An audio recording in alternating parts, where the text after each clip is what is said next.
రాష్ట్రంలో శాంతి భద్రతలకు విఘాతం కలిగించేలా ప్రతిపక్ష నేత వ్యవహరిస్తున్నారని ముఖ్యమంత్రి చంద్రబాబు వ్యాఖ్యానించారు. సభలో వారు వ్యవహరిస్తున్న తీరు అమర్యాదకరంగా ఉందని ఆగ్రహం వ్యక్తం చేశారు. తీరు మార్చుకోకుంటే ప్రజలే తగిన బుద్ధి చెప్తారని హెచ్చరించారు. 40 దేశాలకు సంబంధించి ఇన్వెస్టర్స్ వస్తే మేము వచ్చి అక్కడ ధర్నా చేస్తామంటే, అందులో రిపబ్లిక్ డే చేస్తామంటే, మాకు జల్లికట్టు స్ఫూర్తి కాబట్టి మేము కూడా వచ్చి రెచ్చగొడతాం, మేము కూడా ఎన్ని చేస్తామంటే ఈజ్ ఇట్ ది వే అధ్యక్ష?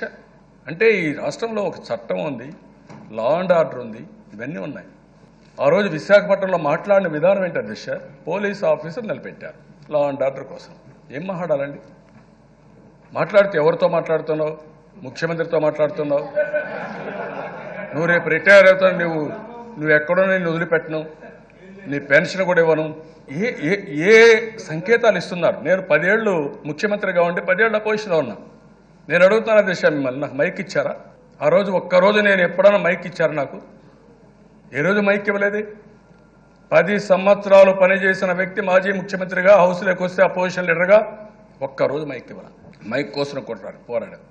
ఈరోజు మీరు మైక్ ఇచ్చారు, అడక్కమునిపై ఇస్తున్నారు, లీయింగానే ఇస్తున్నారు, ఆటోమేటిక్గా ఇస్తున్నారు. అంటే మీరు ఇస్తున్నారు కాబట్టి చనువుగా, లేకుంటే ఇష్టానుసారంగా అపోజిషన్ పార్టీ ఫైనాన్స్ మినిస్టర్ ఉన్నారు అధ్యక్ష. ఆయన అనుభవం వీళ్ళు ఏ పార్టీ అధ్యక్ష అని అడుగుతున్నా. స్పీకర్గా కానీ ఆ హోందాతనంలో కానీ ఆయన మాట్లాడకూడదు. మీకెవ్వరికి ఏం తెలియదు, అన్నీ నాకే తెలుసు. మొన్న మీరు చూశారు అధ్యక్ష, ఇక్కడికి వచ్చారు. ఏంటి అధ్యక్ష? ఒక బస్సు యాక్సిడెంట్ జరిగింది. కలెక్టర్ గారు వచ్చారు అక్కడికి. కలెక్టర్ గారు వచ్చి వాళ్ళు అన్ని ప్రాపర్గా చేశారు. ప్రాపర్గా చేసిన తర్వాత వాళ్లకు ఉండే టెన్షన్స్ అన్ని పెట్టుకొని డెడ్ బాడీస్ హర్యానాకు పంపించాలి, ఒరిస్సాకు పంపించాలి, చాలా ప్రాంతాలకు పంపించాలి. అవన్నీ ఏర్పాట్లు చేస్తూ ఉంటే అక్కడికి వచ్చి అడ్డం పడి వాళ్ళ దగ్గరుండే ఆ పోస్ట్ మార్టం చేసే రిక్వెజిషన్ కాపీని లాక్కొని, కాదు సార్ మేము చేయాలి అన్నీ ఉన్నాయంటే వాళ్ళని దబాయించి, ఏమనుకుంటున్నావు నువ్వు, నిన్ను కూడా సెంట్రల్ జైలు తీసుకుపోతా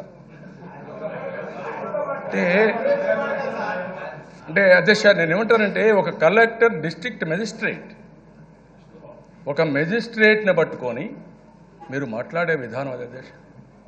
ఓసారి బాధ వేస్తుంది అధ్యక్ష, రియల్గా చెప్తున్నా, ఎంతో బాధ వేస్తుంది. ప్రజల కోసం నేను పడుతున్నా.